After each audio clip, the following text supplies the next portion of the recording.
Hello, hello, hello, and welcome back to another episode of OPE. We are the Ohana Packers Edition podcast. I am Iowa Joe, and as you can see, Mike Kawano still has not returned. I think he got lost somewhere in Japan with his family. So we're hoping the best for him. Actually, no, he texted me earlier, said they're jet lagged and sick, so he's not going to make it tonight. But I have the next best thing, and that's Dan Kotnik from Game On Wisconsin and his mini adventures. So I'm not completely alone, and you don't have to deal with just me this week. So we're good on that.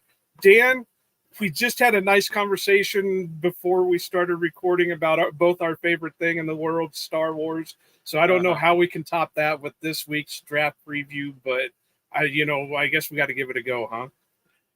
We should try. We should probably try, unless people want a full breakdown of where we think the Thrawn storyline is headed into the movies and stuff like that. Like I'll be fine if we want to do that. I will say though, it is very on brand for Mike Kawano to not be here. Just like his Michigan Wolverines ducked the Buckeyes in 2020 and saved Jim Harbaugh's job, he's decided to duck me today to talk about the best wide receiver in this draft, which does come from the Ohio State University. Yeah, last week I had to deal with Westendorf and the whole Michigan thing, so I'm kind of glad I don't have to do. I haven't had to deal with other Michigan for the last 3 weeks or so, but. So yeah, it's why I'm getting my pot shots off now because Mike isn't here to defend himself. That's how we do it. And I have to say, we are recording on kind of a sad day for Iowa fans too, because they did not pull off the women's national championship. I've said this all along. I'm not a big basketball person, but obviously I do know who Caitlin Clark is. I do know how far they progressed into the season and all that, but it sounded like they went up against a pretty good South Carolina team. So that South Carolina team this year was an absolute juggernaut. I followed it a little bit more this year with obviously the Caitlin Clark storyline. I was rooting for Iowa today. That's why it happened. Yeah, right. Yeah, that was just an absolute. I think Iowa put up an amazing fight considering, I think, the overall talent disparity between both rosters. But that South Carolina team is just unstoppable. I do have to give props to the South Carolina coach, and forgive me, I'm not sure what her name is because, like I Dawn said, I don't follow. Yeah, because I guess she and the press conference or whatever they were doing there when they were giving out the trophies and everything, that she was really talking up Caitlin Clark and how she's made a big difference to women's basketball overall, and she'll do to the WNBA what she did with women's basketball in college. That she'll just bring it to another level, and that's just great to hear the camaraderie there with them. And it's I don't want to say it's rare to see that with teams because usually you get the ones out there that are, oh yeah, we whipped their ass and we don't want to, but she at least took the time to, give props and everything. So it from what I understand, it was a good game for what it was. Again, I'm not, even when I was in college doing my journalism courses, I went to the basketball games, I covered them, but I couldn't get into basketball itself. So, but you're more of a football guy with the 10-3 scores and punts and everything, right? Well, and I like baseball too, so I like the 1-0s and the So I can follow them a little bit easier, I guess. Sure. But so yeah, I mean, it is what it is. But she's gonna be something else. I know if she was in a bigger school. Well, I don't want to say bigger school because Iowa is a relatively big school. But if she was in a bigger market, she'd be making complete bank with the NIL money. I mean, she already is with what she's getting, but a more traditional powerhouse team market. Yeah, like a UConn or a Baylor or something like that. Yeah. Right. Or even if she was down at LSU with like Angel Reese and all that, then, she would just be. Could you imagine? Could you imagine the team if they were on? So, yeah. But I mean, it is what it is, but that's not what we're here for. We're here for football. We're here for the Green Bay Packers. Oh, We're no. here. 5 minutes in, we've talked Star Wars and women's college basketball. I'm loving the way this trends so far. Well, hey, and the Braves just swept the Diamondbacks this week, so I'm good. That happened today. Unfortunately, Spencer Strider's going on the IL with the UCL issue. They're not sure if it's a tear or whatever, but I could go on for hours on that shit. But but I suppose that being that we are the Packers podcast, we better get on to some Packer stuff, which leads us to the topic for today, which is the wide receivers / tight ends for the Green Bay Packers. We all know the situation the Packers are in right now, that there is a ton of young talent on the team. We've seen some growth from the last 2 years. We've seen 2 different quarterbacks playing with this young talent and how big a difference it was between the two. I'm not going to drag up the issue with Aaron Rodgers again because it's done, said, over with. Jordan Love using what he's got, showing what these players have. This isn't really a big need for this team, but I'm of the opinion, and I don't know if you share the same thing, Dan, or not, but I'm the opinion that the Packers need to go back to how they were doing things years ago with the wide receivers and keep drafting one every year so you can just keep refilling that coffer. Because who knows what's going to happen with Christian Watson? Who knows what's going to happen with Romeo Doubs in that situation? So what do you feel about that, Dan, while I pull up the roster here real quick? No, I think that's absolutely spot on. Like, I was literally thinking about, like, go back to the 2011 draft when they took Randall Cobb in the second or third round. I think it was the second round. Yeah. That team that's coming off of a Super Bowl, you have Jordy Nelson. I think Donald Driver retired after that season, right? That was his last. No. Or did he do one more? He went on one more, I believe. Okay. I mean, you still had. Now I'm trying to remember. Greg Jennings. You had Greg Jennings. You had James Jones. Like, you had players. Like, you had a team. Like, you had an offense that just went out and beat one of the best defenses in the Super Bowl. And they spend high draft picks on a wide receiver in Randall Cobb. And Randall Cobb turns out to be an amazing player. And I think the Packers are in a similar situation where he played 2 more years. He played 2011. Yeah, 2011 and 2012. Wow. Okay. I think I remembered the Dancing with the Stars as like his swan song. I think we kind of had hope because we could tell that he was kind of right. But like, my opinion of the current roster is like, this last year was a lot of fun to see all these different young wide receivers step up and make plays, and every month it's a new guy leading the team and receiving or whatever. But like, I'm of the opinion that, like, this is a team where, like, you don't necessarily get to sit back and just say we're good with this. Right.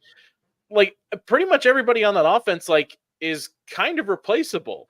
If you find a deep, like, I think everyone outside of like maybe 2 or 3 wide receivers could be replaceable. Lot of, look at the center, Josh Myers, my guy. He can be replaceable. We already saw Aaron Jones easily replaceable, apparently. Yeah. Like, just because everybody was great and it was a lot of fun last year and all these young wide receivers stepped up doesn't mean they're going to do it again. It doesn't mean that Dontavian Wicks is going to be the guy. It doesn't mean Bo Melton is going to be a guy moving forward, And so I think on top of that, this is a really fun wide receiver class. And it'd be very tempting to not pull the if a guy falls to you in a second round, a third round position, it's hard to pass up on that with the situation. Well, not only is it a fun class, but it's such a deep class. Yeah. Because obviously with us doing week by week, it's hard to scout or look at all the ones that you want to look at. So I'm very limited on what I've got. But also when you look at it, there's so many guys that meet the thresholds that the Packers look at that it's hard to believe that they wouldn't come out with one guy out of this draft. But I could, like I said, I completely agree that a lot of these guys are replaceable. I mean, again, did they figure out Christian Watson's hamstrings? Are they going to be able to keep him on the field more often? Romeo Doubs, it looked like he was starting to have his coming out the last few weeks of the season, including the playoffs. Mm-hmm. Is he going to continue building on that? Jaden Reed looked good, but is he going to be able to take that next step? And is he going to be able to stay healthy? Because that's one of the big things. And that's like one of the guys that I was watching earlier. They're relatively small they got good height, but they're really thin. Are they going to be able to hold up? Now, it looked like he was doing well for the most part. I mean, he did have some issues here or there. Bo Melton, is he going to be able to go on and do what he did? Wicks, same way, but he was having he had a hamstring issue, didn't he? Yeah. Was it a hamstring or was it a groin? I can't remember. That might have been a groin, actually. So, but I mean, and obviously the Packers have a whole new strength and conditioning group that they'll be able to help out a little bit more. They did send both Stokes and Watson to Madison to work with some specialists down there. So the hope is that they'll be able to stay on the field more. But again, some of the best wide receiving cores the Green Bay Packers have come because every year they're just draft and develop. Doesn't matter if we have 5 top guys, we draft another one and bring them in. Yeah. So because you don't want to do a situation where what was the I can't remember the names now. Was it Jamar? So, there was the year they picked like 2 wide receivers, and I was like, these are going to be the next guys, and they were gone within a year. It was like you had the year that they took the 3 of them. It was Jamon Moore. That's everybody's favorite Marquez Valdez-Scantling and Equanimous St. Brown. And everyone was like, one of these guys has to be it. You're not always going to get lucky and find a wide receiver draft class with Jaden Reed, Dontavian Wicks. I know Bo Melton's not a rookie, but like to have Bo Melton fall into your lap. No, I totally agree with you. And I think another kind of point on that, when you brought up the athletic profile, that like a lot of these wide receivers fit, like it's a very deep class when you look at it from that standpoint. Conversely, on the other side, if you're looking at like some of the biggest needs for the Packers, it's safety and cornerback. And a lot of those guys do not fit what the Packers want athletically. And so if they get to a point where if it's between their 9th, 10th, 11th wide receiver on their draft board in round 3 or round 2, and he has an athletic profile that fits better than maybe the 5th or 6th safety or cornerback out there, I have a feeling they lean more towards their athletic profile and say, this is a guy that, we would prefer to have a safety at this point here, but nobody here fits what we want. They're not going to reach for a bad safety when a good wide receiver is sitting there. Right. And, Goody, we questioned some of the stuff that he does during the draft the last few years, but a lot of it has seemed to work out in ways that we never would have thought happened. Mm-hmm. Jordan Love, I don't know if there's many people that can actually claim that they were all in on the Jordan Love pick when it happened. I've been completely honest when I say this, that I understand taking the quarterback because of what we were seeing from Rodgers. I wasn't okay with how they went about taking the quarterback that they took, and I wasn't sold on Jordan Love. Yeah. So, because I was, even back in the day, and again, this is another thing that I can't just say, whip out receipts and say, yeah, this is, but I was happy they took Aaron Rodgers back in the day. So, I mean, I understand the thought process of taking that when it happens. The same thing with a lot of the other ones. Well, why do you take A.J. Dillon when you've got Jamal Williams and Aaron Jones still on the roster? Yep. Why do you do this? Why do you do that? It's because they're planning It's the old Rashawn chess Gary. game. Yeah, they're playing the chess game. They're 10 moves ahead while you're still back here playing checkers. Right. So, it is what it is. But let's go ahead and see what they have on roster already for wide receivers. So we do know they have Dobbs, they have Watson, they have Wicks, they have Reed, they have Melton. They've also got Samori Toure, Malik Heath, Grant DeBose, and Thyrick Pitts. I hope that's how they pronounce their name. But he's a first-year player out of Delaware. So I imagine that was just a last-minute practice squad ad to just make sure they had somebody, because they were dealing with a little bit of injuries there in the playoffs. So they weren't sure how things were going. But you got Samori Toure, had hopes for him when he was drafted, and they just kind of went out the window. And I do like Heath. I really hope he's able to stick it out somehow, some way. DeBose, I know he was always one of those that he had high potential, but he was extremely raw. And I don't see him beating out the guys that they've already have at this moment. Yeah. And I don't know if, let's say, I don't know, pick whatever wide receiver you want, drops to Packers on their second round pick. Is he going to be able to outplay that guy for a roster spot? Right. So, right. And then I think that's exactly the point with that, is like everyone talks about those the first 4 or 5 guys that you mentioned, but once you get past that, it's like, well, if somebody goes down, and inevitably they will, Christian Watson or Romeo Dobbs, like, would you rather be relying on Grant DuBose or Malik Heath, or if you hit on a guy like this, you've upgraded your depth, and that's huge in this kind of offense. And let's throw it out there. And I don't know how true they are, because the internet, you're only supposed to believe like a quarter of what's on the internet, and even then it's iffy on whether to believe it or not. But there have been rumblings that Watson could be on the trade block. Oh, definitely, now, whether or not that's true or not, who knows? Well, if that's the case, then obviously you're going to want to bring somebody else in to fill that spot and have them compete with, the rest of the guys on the roster. I want to put this disclaimer out there. I'm not advocating to trade Christian Watson. I'm just saying there have been some rumblings from some people out there saying that they've heard this and they've heard that, and that he could possibly be. Even last year, there was that report out there that they, the Packers weren't looking to do it, but the Colts were asking for Christian Watson, right, for a Jonathan Taylor trade. And so if you get another wide receiver here, like, it just gives you the flexibility, because if the best offer comes along and they say, we'll give you him, but we want Christian Watson, you feel a little bit better now parting with him if you have somebody else. There's a lot of Christian Watson-esque guys in this draft too.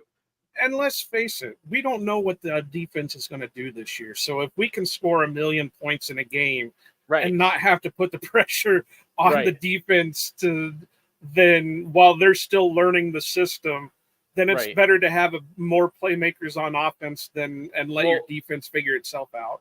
And two, if it's a single high safety defense, it gives up more big plays. You get into probably more shootouts with this style of defense. So there probably will be more pressure on this team, on this offense this year, to score more points and to score more points quickly.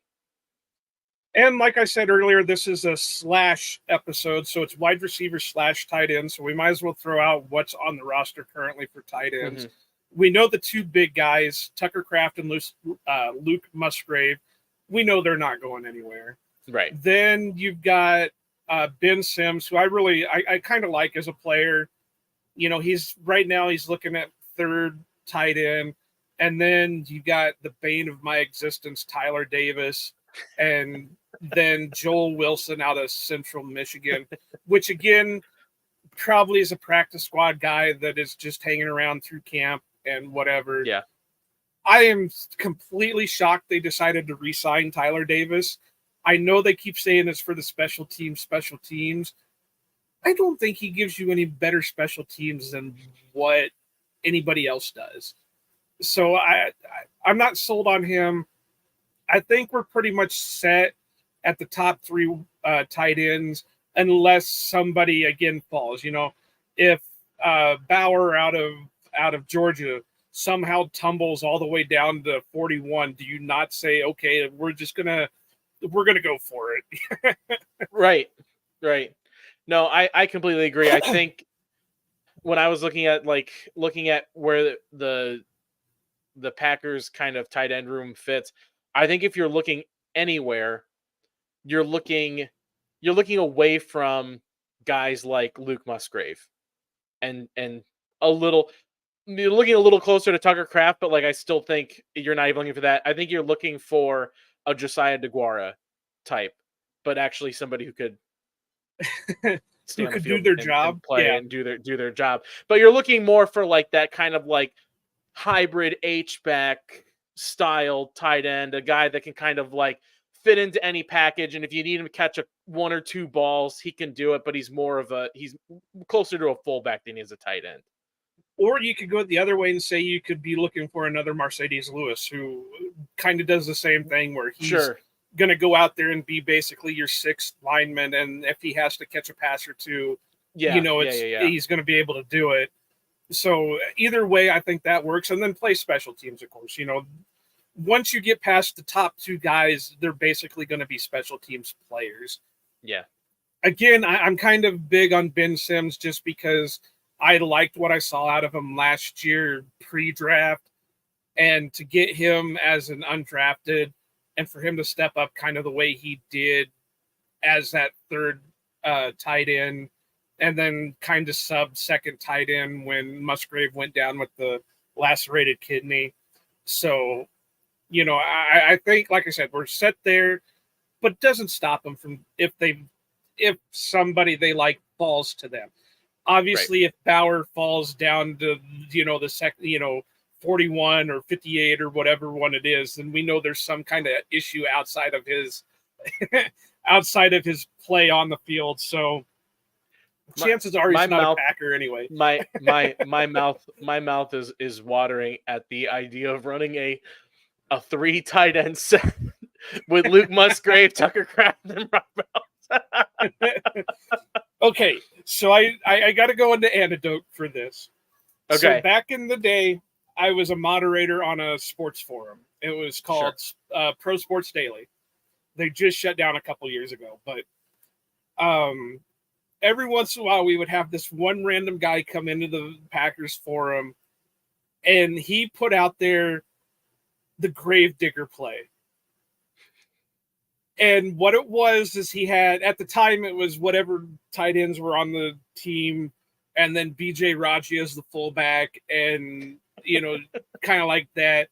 So there were no wide receivers. It was just all tight ends, B.J. Raji as fullback, and then you had, I think, Aaron Jones at the time, or maybe it wasn't Jones. It was Ryan Grant Grant or James Starks, yeah, something like that as the running back, and they just called it the Gravedigger. And I could see that I could go with that for a 4 tight end set, and yeah. I think you run like a T formation or something, or wishbone. That's what I want. I want to do that. So, but yeah, like I said, let's face it. If he falls, there's more to him than just on the field stuff. Definitely. So he's probably not a Packer anyway. So really, when we're looking for tight ends, it's probably going to be day 3 stuff where, okay, we've got an extra 5th round. This guy fits what we're looking for. He's played a little special teams. All right, we're gonna throw the pick at him. Maybe we can use him as the DeGuara H-back type who can play both fullback and wide out or whatever you need him to do. So really, this is an easy episode for us, Dan, because we're just throwing names out there, and it doesn't matter if they take them or not.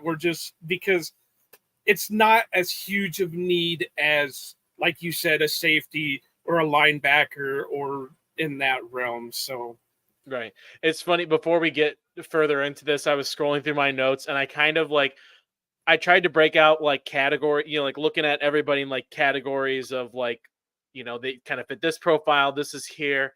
And I have as I started my tight end group, I have a category that says, quote, Aaron Rodgers. And it's only Brock Bowers. And it's exactly because of what you said, where it's like, it'd be a really cool talent to have on here, but it's going to take an Aaron Rodgers-esque fall down the draft board to get Brock Bowers on this team. And, it could in a way, but really you'd have to hope he was the next Gronk, or he was the next Hawkinson, or he was the next. He can't be another Tucker Kraft. Like, I love Tucker Kraft, but like this needs to be a transcendent player. Otherwise, I could see him going in the second, but it's going to be a high second. It's not going to be, but, more towards the end of the first. Or, I know we all laughed at him last year when they did it. The Lions taking Gibbs early and taking Jack Campbell early. You're going to get a team that maybe does that, and then we laugh at him, and then after the year's over, we're not laughing at him anymore. Right. So, but it is what it is. So, Dan, I'm going to let you go ahead. I've been letting the guests have the first say on everything, so let's have you go ahead and throw out your first name here while I pull up my RAS calculator. Marvin Harrison Jr., please. Marvin Harrison Jr. I want to talk about Marvin Harrison Jr. for another half hour, please. Thank you. No, I like Joe said, and I'm sure Mike would make sure to point out as well.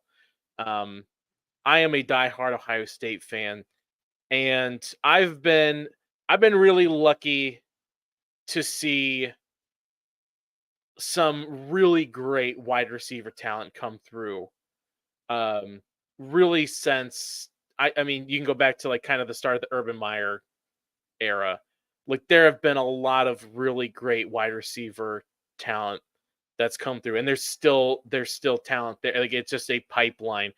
It's wide receivers and offensive linemen that Ohio State pumps out. And Marvin Harrison Jr. is maybe the best one that I've ever seen that I've watched come through. Because you had Chris Carter, back in the day.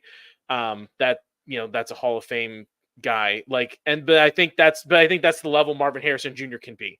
I think Marvin Harrison Jr. can be a future Hall of Famer. He's got that skill set. He flows through the game. It doesn't even look like he's playing football. It feels like he's kind of doing. It almost kind of feels like if like you watch like one of those like weird like a Disney Channel movie where it's like, how am I going to learn how to play football by, taking out the trash? And it's like, oh, by learning to take out the trash, I learned how to do all these moves. And so it's like, I'm not really playing football. I'm doing all these different moves. That's what Marvin Harrison Jr. looks like. It's like he's not trying to play football. This is 2 weeks in a row that we've talked about Disney-esque films on the podcast. Last week, Westendorf and I had to explain to Joey Van Zumeren what a Saturday night Disney movie was. Let's watch a Disney Channel movie. Well, this is even the ones that they would do on ABC, where sure. They took some of the old school movies like The Computer Wore Tennis Shoes and The Miracle Worker, and they redid them and put them on Saturday night movies. Yeah. So this is week 2 of Disney Channel or Disney movies. Yeah. Anyway, go ahead. But maybe more like a Karate Kid, like, it's like, oh, wax on, wax off. It's like, oh, he wasn't teaching me how to do all these chores. He was teaching me karate moves. That's what it feels like. Is Marvin Harrison Jr. is not doing football moves. He's doing something completely else, and everyone else is trying to just figure it out. He's so smooth. Everything comes so natural to him. He feels like he's reading the defense along with the quarterback. And he had an amazing season last year with Kyle McCord throwing him the football. That right there should tell you everything about this guy's talent, because Kyle McCord was not a good football player. And then he had a good season the year before with all the talent that was ahead of him on the depth chart. Exactly. So He was one when we were losing to the Raiders, like about halfway through the season. I was like, all right, tank season, baby. Let's get a top 10 pick. I want Marvin Harrison Jr. in green and gold. And then we started winning. I'm like, all right, I guess playoffs is all right. I'll take that over Marvin Harrison Jr. Just don't go to the Bears. But him, like Marvin Harrison Jr. is my absolute draft crush. Like I would do unspeakable things to get him, but he's so much fun to play. I can't wait to watch him in the NFL. But it's between him, like Malik Neighbors should also not be forgotten in the Marvin Harrison Jr. conversation. These two are both outstanding wide receiver products, and they're like my gold standard for NFL wide receiver prospects. Like these two guys are just made to be top 15 picks. So Marvin Harrison Jr. was also the guy that I was rooting to take when the Packers were on their skid early in the season. Because I said, what better way to have it than, because I think there was a rumor back in the day that when his dad was leaving Indianapolis, or it could have been one of the contract years that he was in Indianapolis, that the Packers were trying to make a move for him. So it just felt like, okay, what better way to do it than we'll just bring his kid in. That'll be good. Right. That'll be good enough. But obviously, like you said, there's unless something happens, there's no way that the Packers are in the neighborhood to take him. I really didn't watch this year's stuff, but what I do remember is watching some of the other guys from last year, and Marvin Harrison Jr. was popping up in my face. It was just constant. And yep. Okay, and I can't remember ones that came out last year. It wasn't Olave it was Jackson Smith and Jigba. Mm-hmm. And I remember trying to watch him, and it was just Marvin Harrison Jr. caught another one. Marvin Harrison Jr. is doing this. So it's hard not to recognize what he's able to do. And again, like you said, Ohio State has been recruiting the hell out of wide receivers, have been bringing in tremendous talent. I think you're feedbacking again. Uh-oh, sorry. You're all right. Sorry for anybody who's wearing headphones when they listen to this, if it comes off on them too. But anyway, he is probably wide receiver one. Now, I do want to touch on Malik Neighbor, who you just talked to, kind of mentioned. Now, I know this is the time of year where we're getting all kinds of draft rumors, whether any of it's true or not. But I guess there's some off the field stuff with him that, and like I said, these are all rumors. I don't know. It's just what I've been seeing, that there were some rumors on him about some off the field stuff that some teams were questioning, and it could see him slide a little bit. If it is, it is. If it's not, it's not. I didn't try to watch any of the top guys this year. Because, like you just said, unless there's some reason for them to fall all the way out of their spot, like an Aaron Rodgers type fall or whatever, we're probably not going to be seeing them. Even if the Packers traded half their draft picks to trade up, they're still probably not even in the realm to get them. So I did look at a couple of guys that maybe could be in the second round for the Packers to take. And at least one of them they've already had a top 30 visit with, and that's Jermaine Burton out of Alabama. So why I'm talking about him at the moment is you just got done talking about your Ohio State stud and Marvin Harrison Jr. What would you say are the top 3 schools for wide receivers right now? Ohio State, LSU, Alabama. Yeah, easy. They've been producing the hell out of wide receivers for the last umpteen years. So Jermaine Burton, loved him. I thought he had good speed. He was a solid hand catcher, decent route runner. But he was not polished. He's good, but he's not polished. He's got a good deception to him. I don't like throwing out player comps, but he showed a lot of like Devontae to him, where he had that little jump skip Devontae had. He had that grab it with the hands and pull it in type catch that Devontae had. He had a little bit of the moves to him like Devontae had. So again, I'm not calling him Devontae. I'm just saying he showed a little bit of what Devontae did.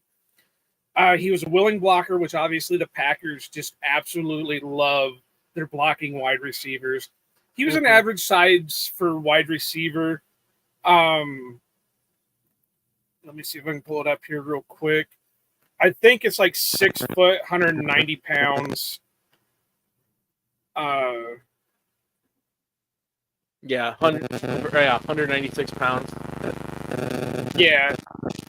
So, yeah, he was 6 foot, 196. RAS score of 909. Had some shiftiness to him. Went for 39 receptions, 798 yards, 8 touchdowns. He seemed to track the ball well. And the reason why I threw his stats out there, because I'm not usually a stats guy, is because you could tell he was getting frustrated with the lack of QB play down there. Because there would be times that he would run the right route. He'd be waiting for the quarterback to throw the ball, and the quarterback threw it another way. And you could just see him throw his head down and throw his arms up and shit like that. So I think had he been playing there under, and I don't even like saying this because I wasn't a Bryce Love fan, but or Bryce Young fan, if Bryce was there, he probably would have had better stats. If it was somebody more experienced down there, he probably would have had better stats. So I know the Packers have brought him in. I'm thinking he's probably more of a second round type guy. So that would be my guy for that I liked out of. Well, I got another guy that's probably another one that's my guy, but Jermaine Burton is probably the guy that I'm liking right now. Yeah, I love him. I think you're spot on with the Devontae kind of stuff, where it just, those are the kind of things, like, I think you go, I think at this point now we can even just say, like, we can almost stop saying Devontae. It's Jaden Reed. Like, you know, it's a young guy who plays with kind of the movement and experience, the shiftiness of a guy that's been there for 4 years. That's exactly him. I will offer up one of my guys that if he's sitting around there in the third round, is a guy that I would be interested in looking at, and that's Xavier Leggett out of South Carolina. Okay. Mostly because, like, he came onto the scene so late. Like, he really didn't. He's a redshirt senior, and he really didn't, like, kind of explode or get into the offense until, like, last year, really. But he came out he put up 1,200 yards, 7 touchdowns. He's a big body guy, 6'1", 221. He had I have a RAS listed of 9.89. Okay, RAS.football has it as 9.9 even. Okay, yeah, so call it 9.9. That's amazing. He's a big body guy. I love him. And the thing too that I was reading about, he's a Senior Bowl kid. Packers, for some reason, love guys, wide receivers out of the Senior Bowl. So I think yeah. He's a guy that to me screams, like, if we're looking at what we want out of the wide receiver group in the draft class here, if you can't get, or if the draft doesn't fall where you can't get one of these top 6-7 players, like a guy that's going to be the big vertical threat, like a Xavier Worthy or Adonai Mitchell, like someone like that. Xavier Leggett to me screams a guy that's like, put him on there, and if he can beat out a Dontavian Wicks for the number 4 spot or something and gets, let's call it like 20, 25 receptions like over the season and just learn and develop under this burgeoning big wide receiver group, he has an opportunity to be like a diamond in the rough kind of player, just athletic wise, Yeah, and looking at just his testing stuff, I mean, you've got 3 things that he tested in that are just in the good range. The rest of them are all in great to elite range. So, I mean, obviously the 6'1" has him in good range, but the 221 weight, 24 reps on the bench. His vert was a 40. His broad was a 10.6. 4.39 40. That's nuts. If he can come in and produce, great. South Carolina, and I know this is helmet scouting, but South Carolina has this reputation of. Oop, am I bumping? I'm here. I can hear you. Okay. All right. Sorry.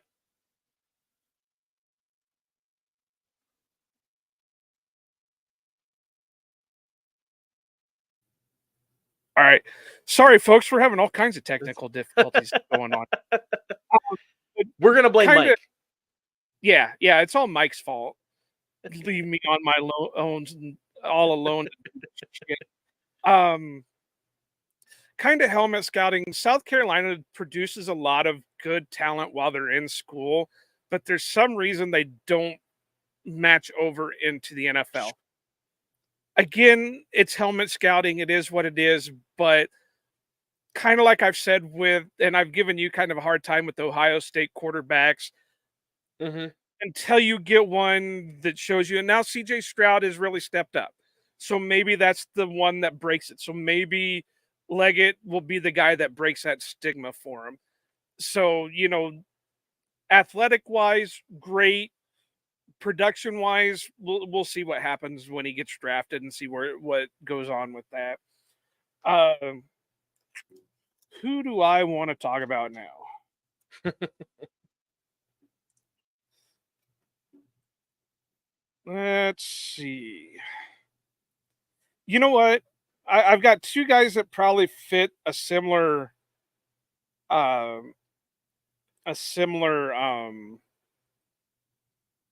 type. I'm going to go ahead and throw one out there because I like how he is.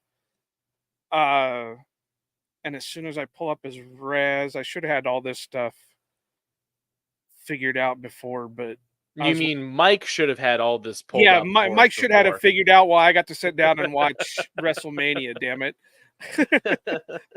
But anyway, it's Luke McCaffrey out of Rice.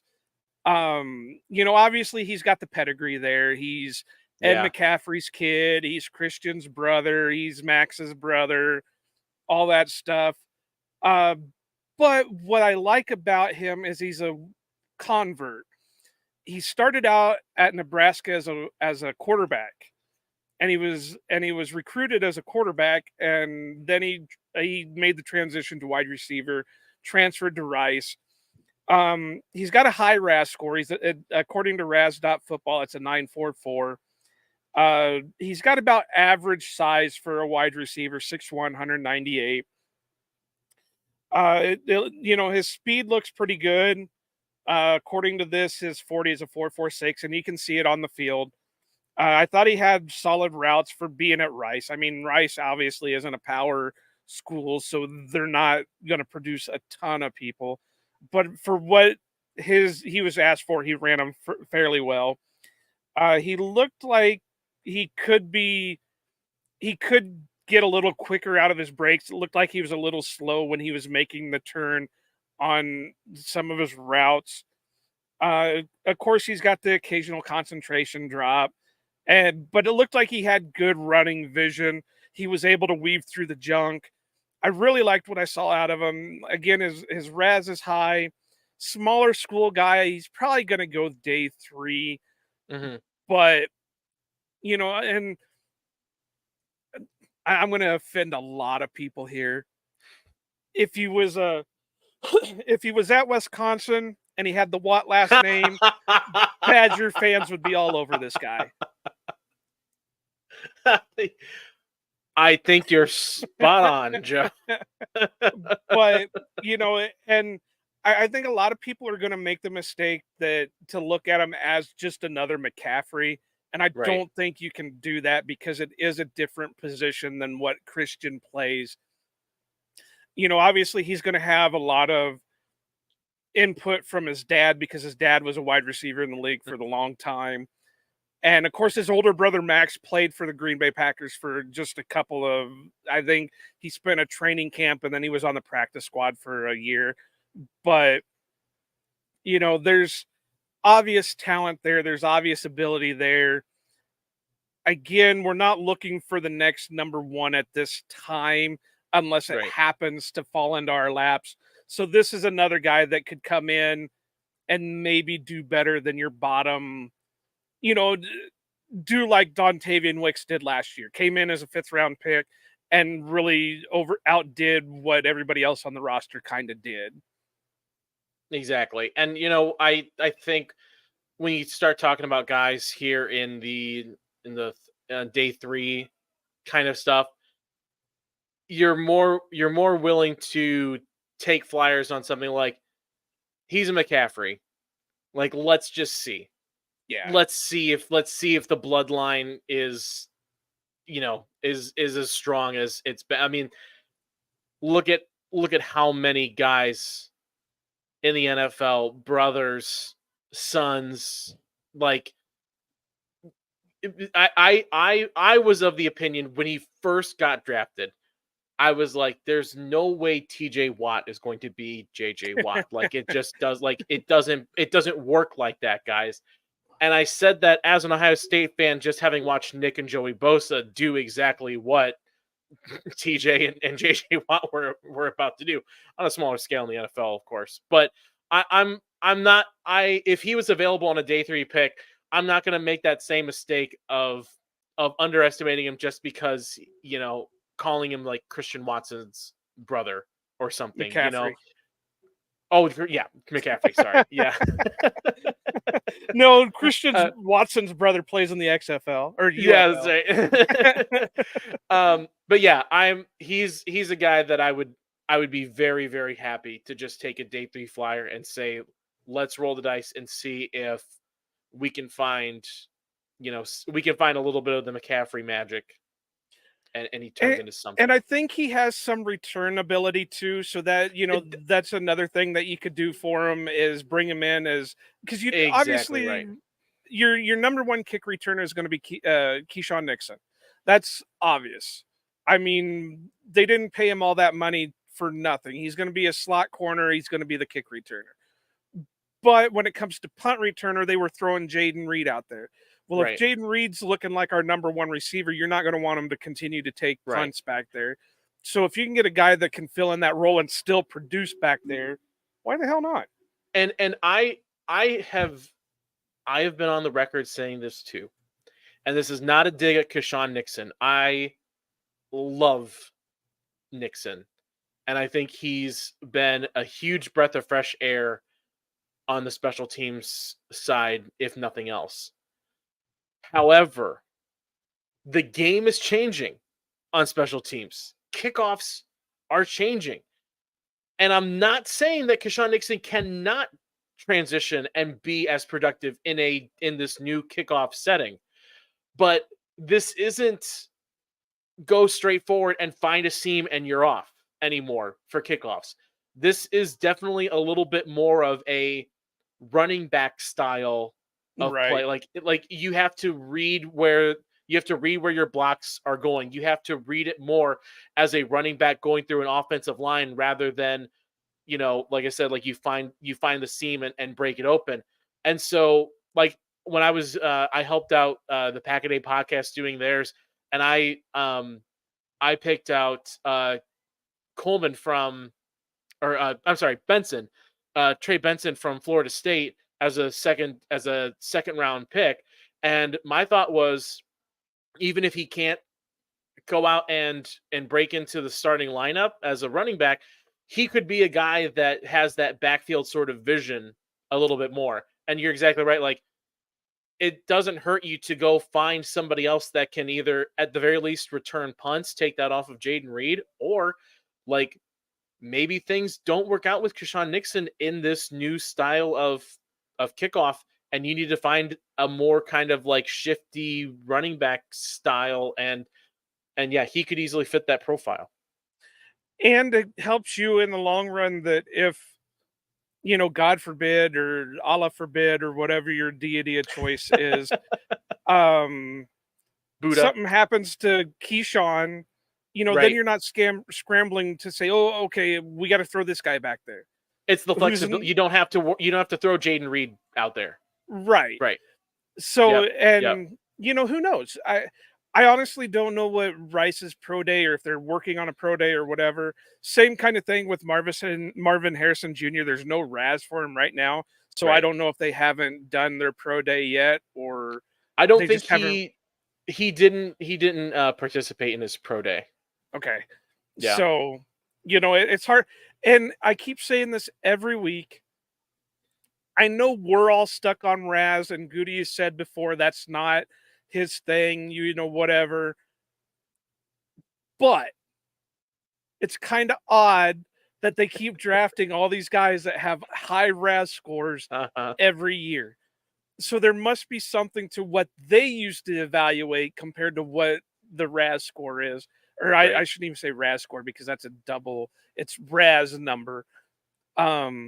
So that's why I look, and like I told Jacob and Joey last week, how I usually look at guys when I'm scouting is I go over and I look at the Raz score and I say, okay, this is a high Raz, this is high Raz, this is high Raz.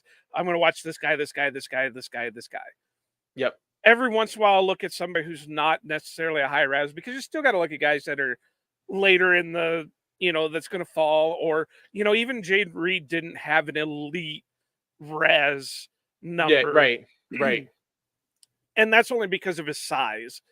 So, you got to go from there. So I just did McCaffrey. What's your next guy? My next wide receiver, so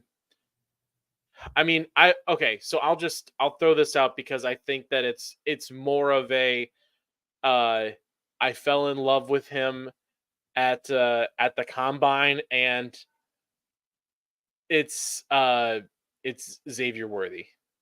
The guy wins the combine. It's more of like the Al Davis style pick of guy is super fast, very athletic. I want him catching balls for me. No, if I have to go pick somebody that's more in the idea of like, this is a guy I think fits what the Packers are probably looking for in a wide receiver at the position that they're probably likely to take a wide receiver at, which is, like we said, like earliest maybe round 2, but probably like late round 3 or day 3. And we talked about his buddy already down in Georgia, and it's Lad McConkey. Yeah. He's my number one name and on my name roster. Oh yeah, but if you're drafting names, Lad McConkey is right up there. I love that. I love his name. He's definitely a little bit smaller, but like he, to me, feels like a guy that yet like again, size is not super great, but because his size isn't great, he's learned to make up for it with his skill set.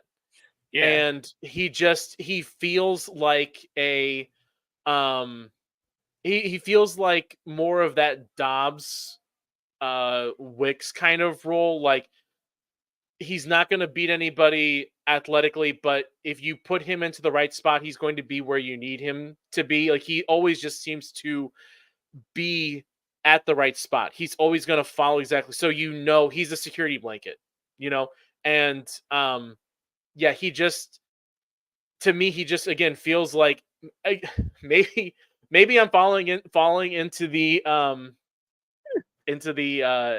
same thing that you were kind of mentioning with McCaffrey, where if Lad McConkey was from Wisconsin, like we'd all be over him because he's an undersized white wide receiver that just goes out lunch pail kind of guy. Yeah. But like I don't know, I love wide receivers like that where the wide receiver position is, like we mentioned, it's so saturated with super high athletic guys, where if you find a guy that is able to compete on the same level as those guys without the raw athleticism, to me it says this guy is a football player. He's here to just play football. He's not coming out here because he's faster than everybody and he knows it. He's a guy that will put in the work and will be a reliable, even if he's not a wide receiver, he will come out and he will do whatever you ask him to do, technically sound, be, like I said, the right place, the right time. And so he's a guy that I really also enjoyed watching too. And maybe it was because he was next to Brock Bowers and I was falling in love with Brock Bowers, but Lad McConkey is a fun wide receiver to watch for me. He was, and I did watch some of him. And really size wise, he's at average height. He's just a shade under 6 foot. It's his weight that really struggles with. He's only at 186.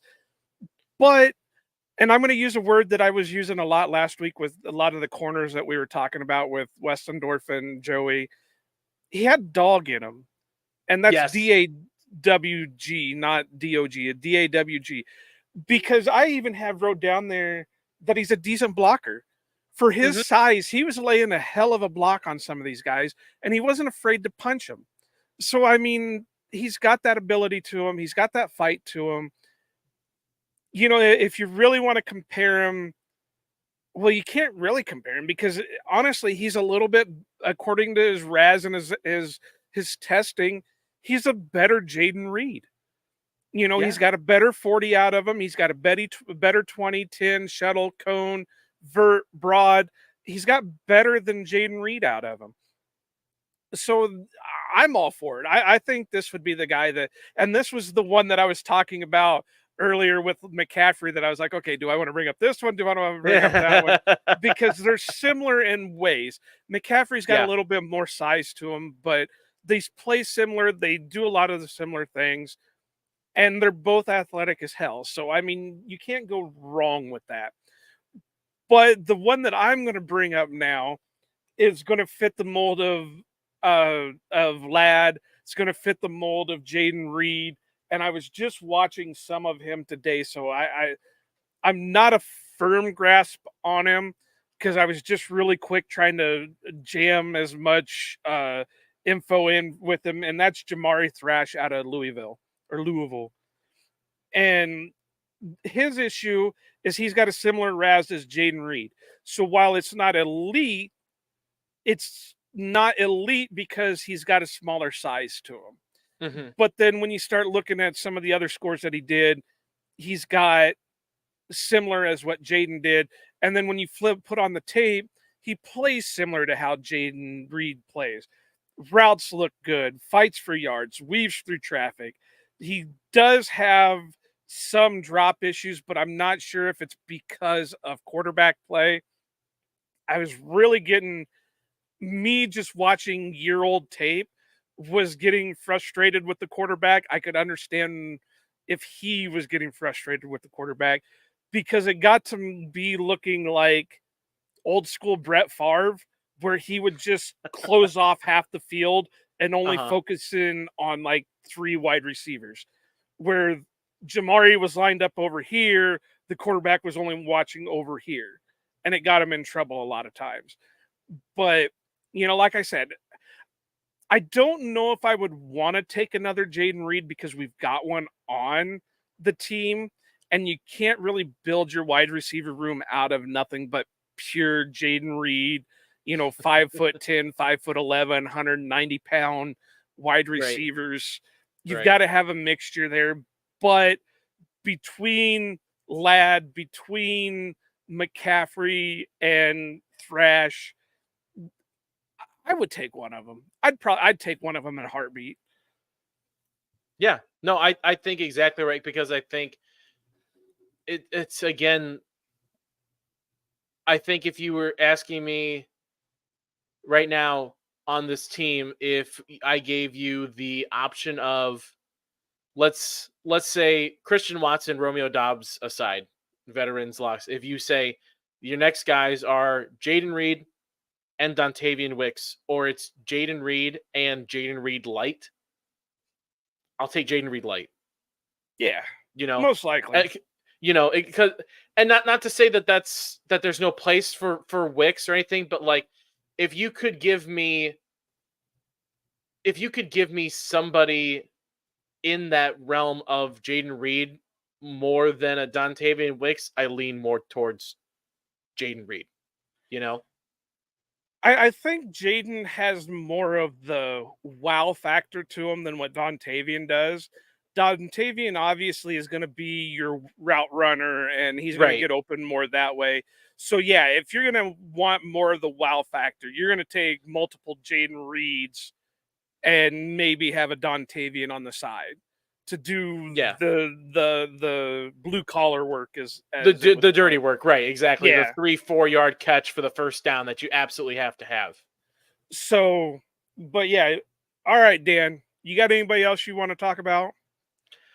I think the only other one that I had on my list that I'd really like to bring up, and again, it's a little bit more of the same of what we've already been talking about, is Javon Baker, out of Central Florida, Okay.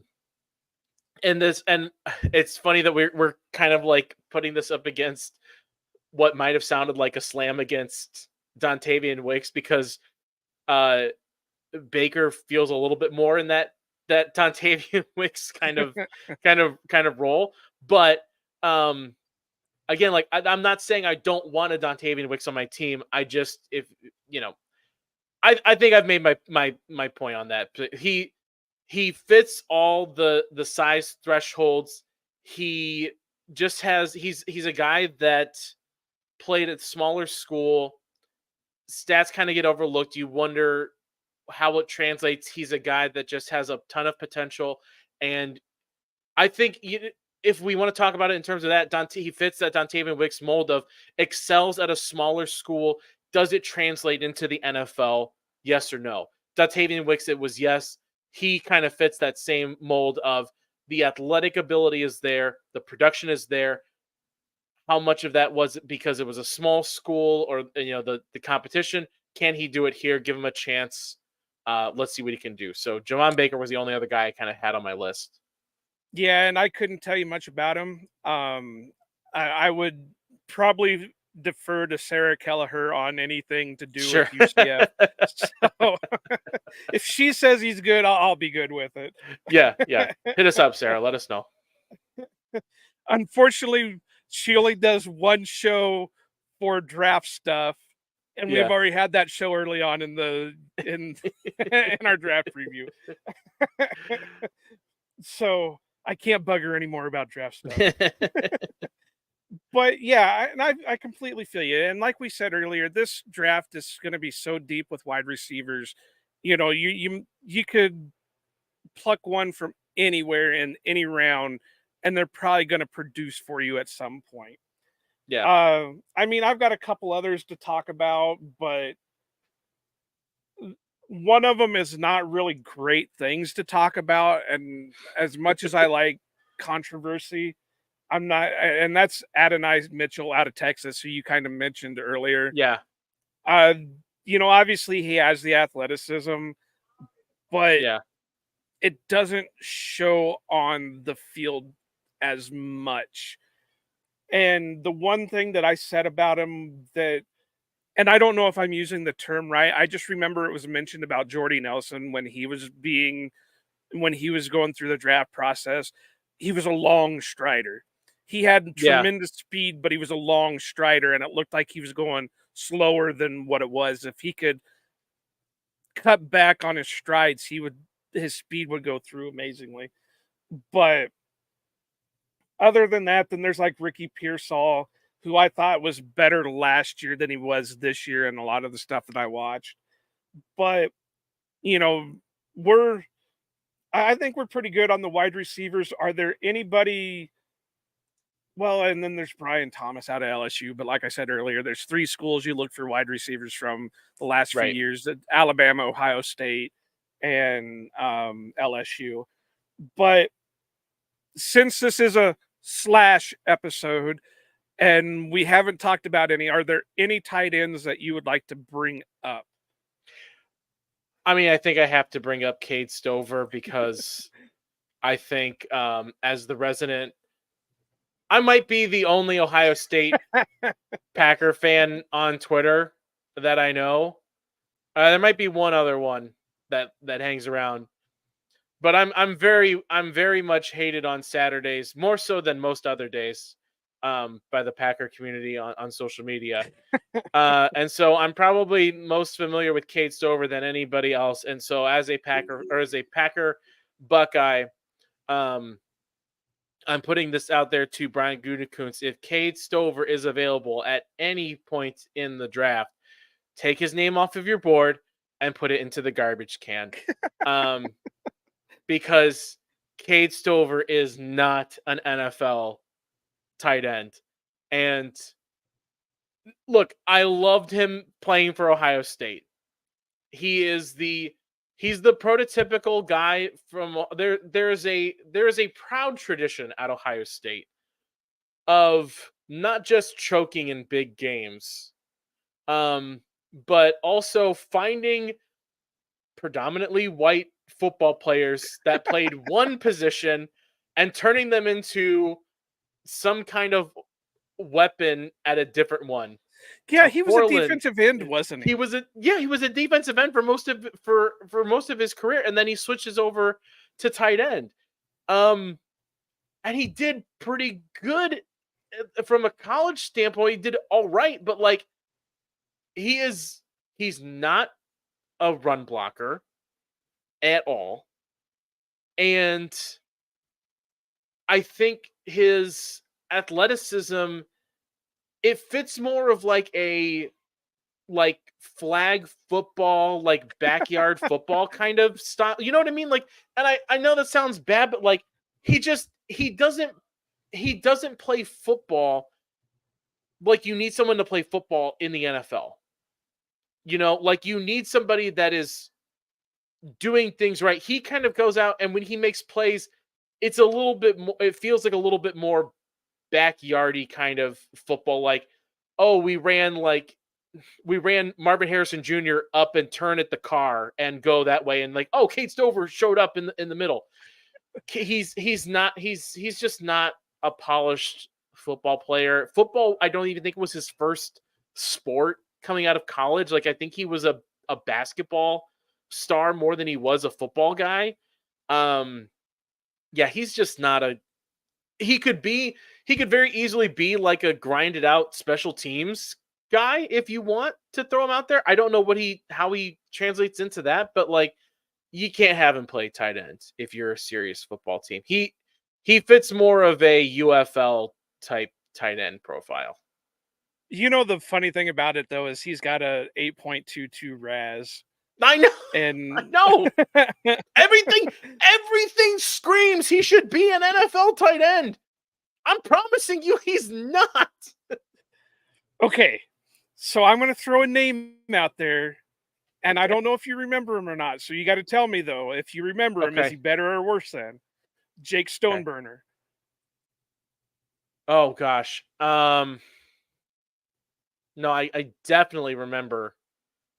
I definitely remember him. Oh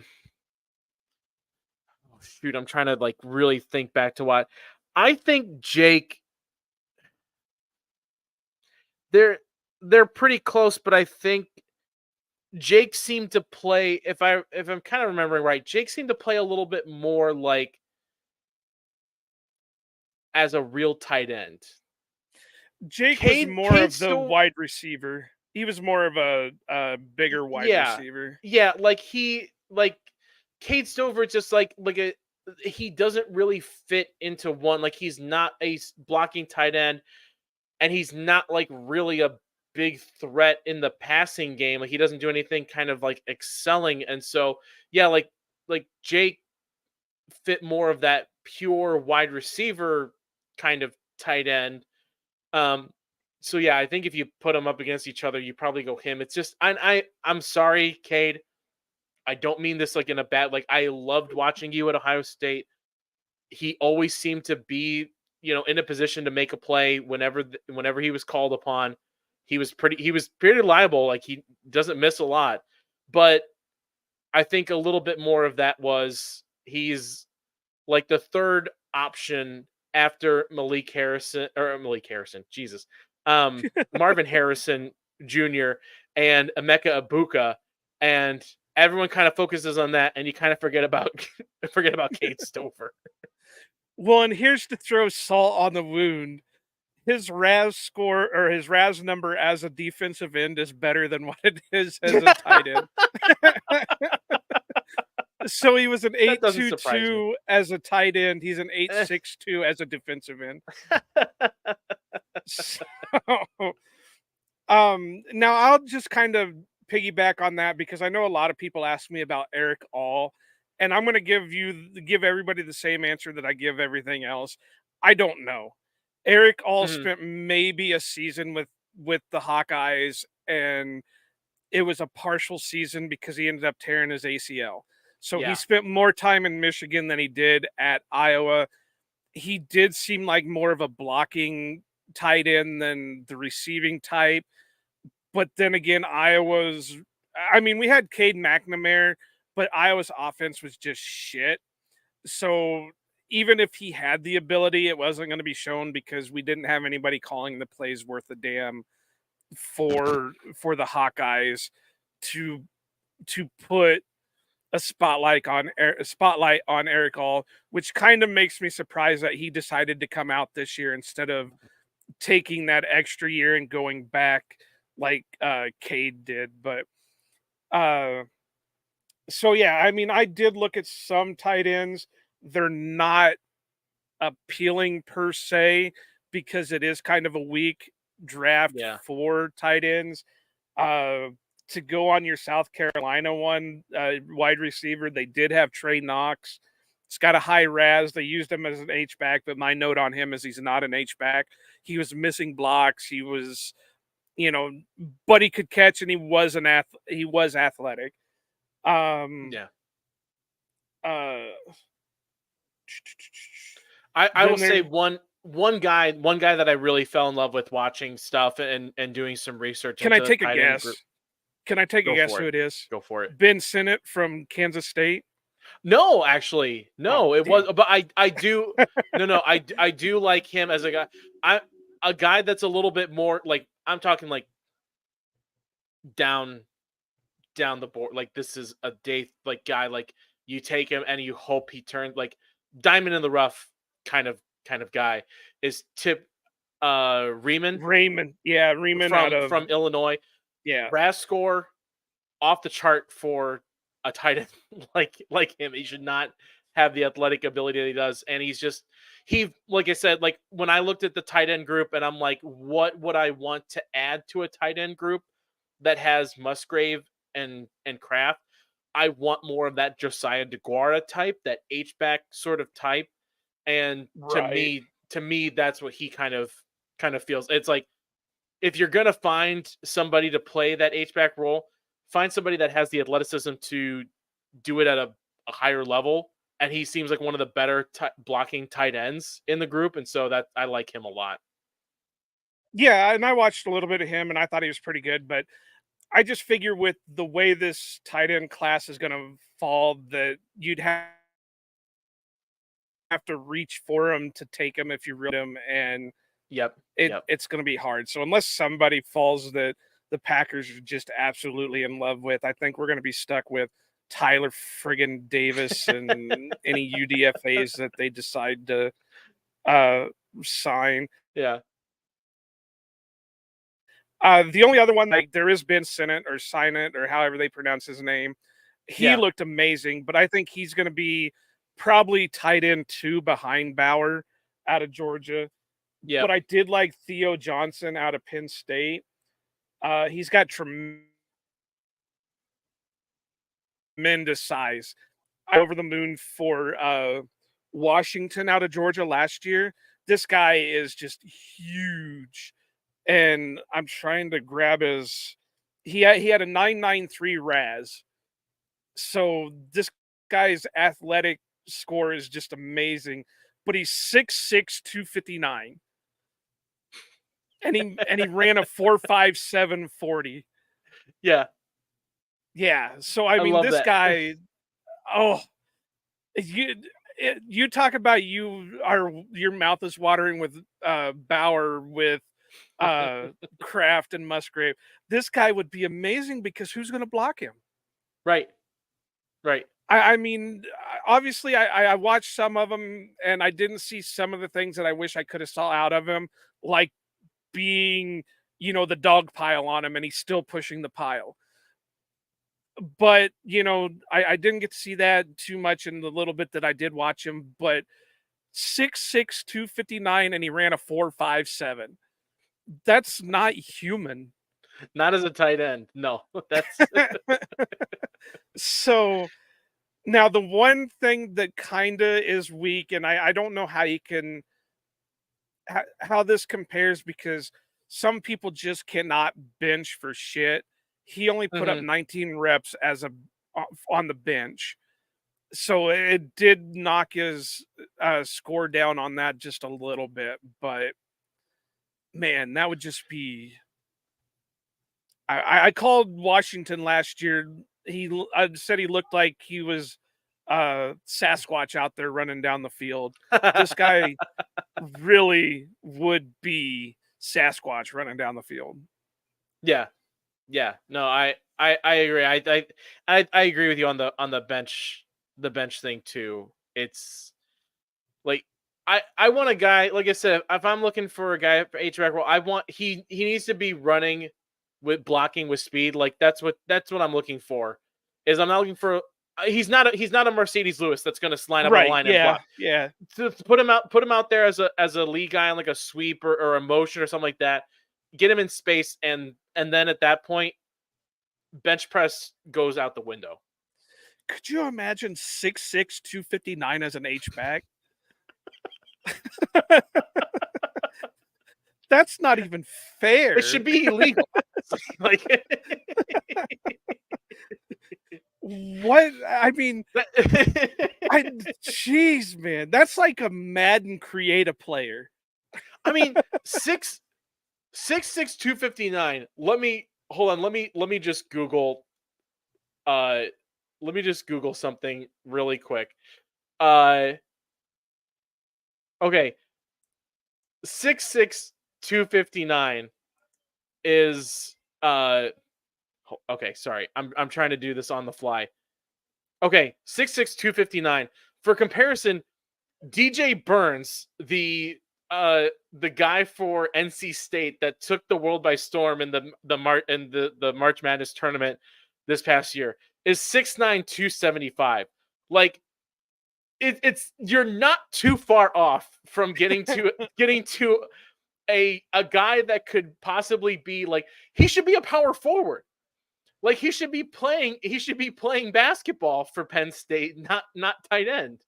Well, and here's the thing. I don't know. I didn't do any background search on him. He could be a convert from basketball just based on his athletic skill. Yeah. Theo Johnson. I'm looking it up right now.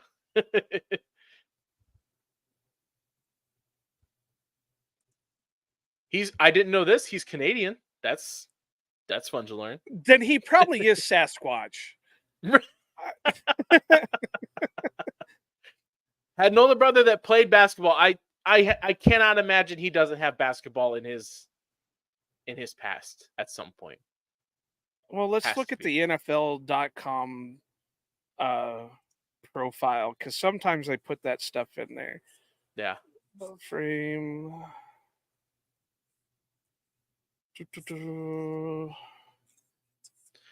It's riveting podcasting, by the way. Listening to Yeah, us I know, scroll isn't through. it?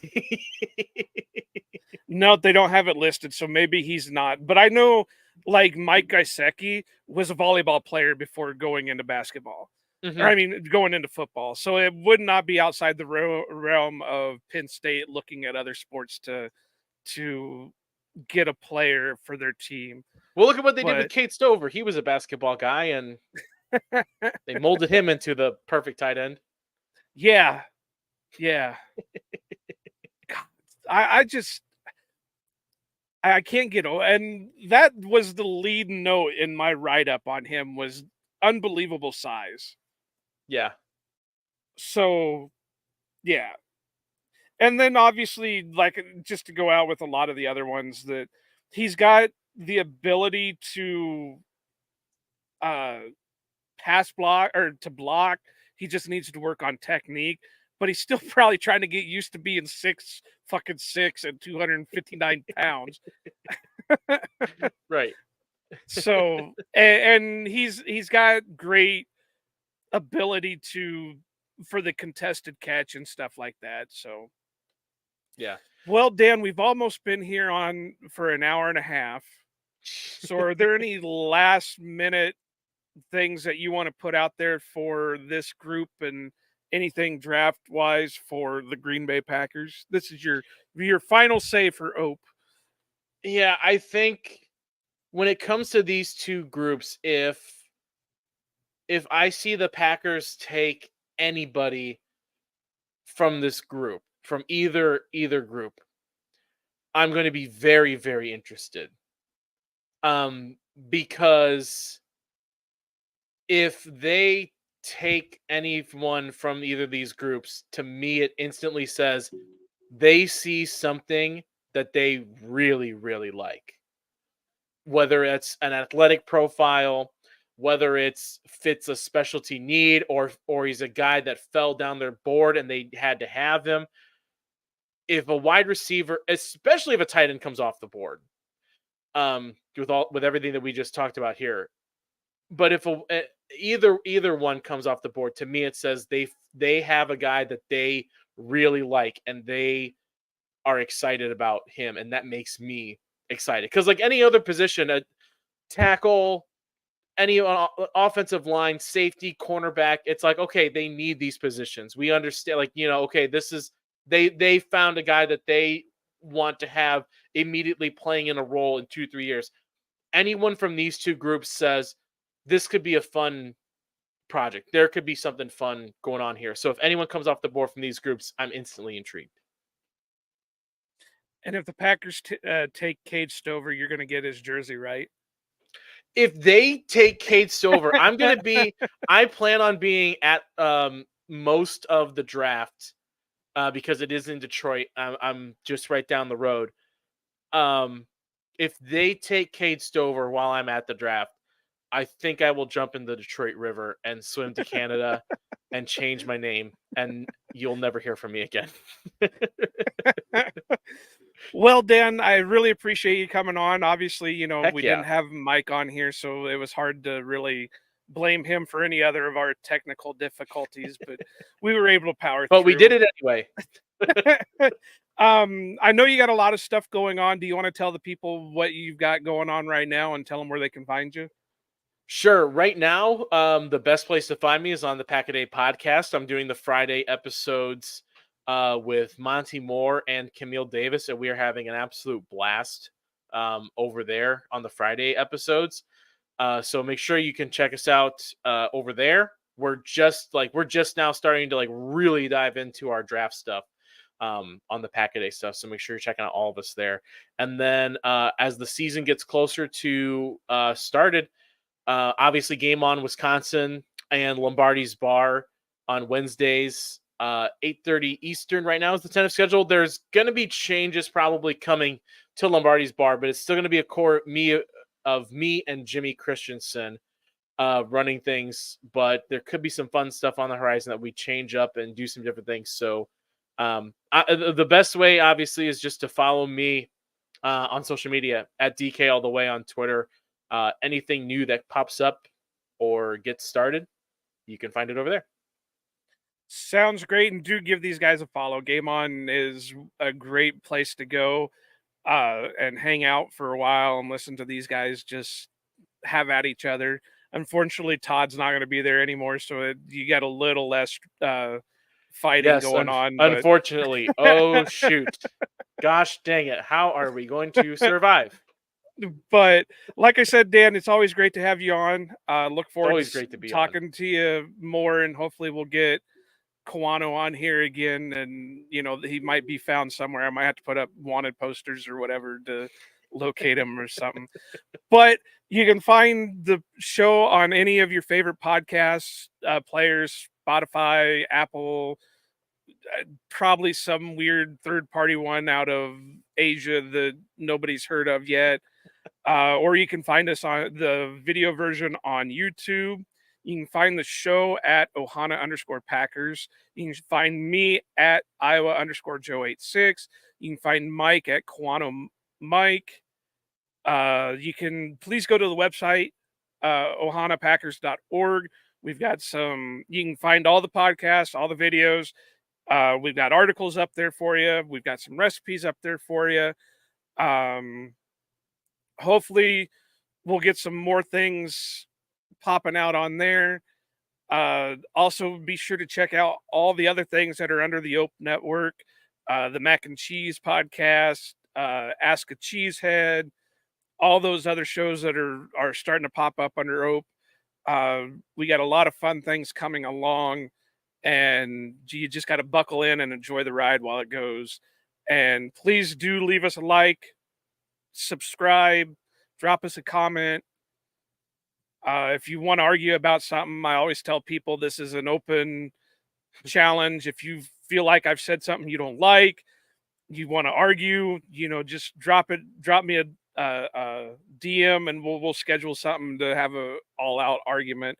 Maybe not a fight. I'm getting too old to actually throw hands, but as Toby Keith said, I'm not as good as I ain't as good as I once was, but I was good once as I've ever been. There you go. So as Mike would say, go Pack go, and aloha.